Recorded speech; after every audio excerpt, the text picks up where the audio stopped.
நினைவு கொண்டு எதையும் தாங்கும் இதயம் கொண்டு தன்னை எதிர்ப்பவர் மீதும் கனிவு கொண்டு வைதவர் யாவரும் வாழட்டும் என்றே காட்டிய இதயம் அது வல்லவா, அது வள்ளுவன் காட்டிய வழி அல்லவா.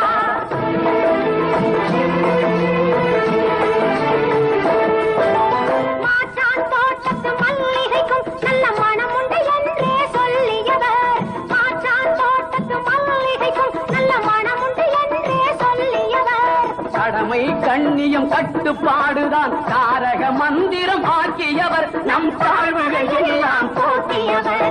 அண்ணா அண்ணா அண்ணா எங்கள் அன்பின் தீபம் அண்ணா.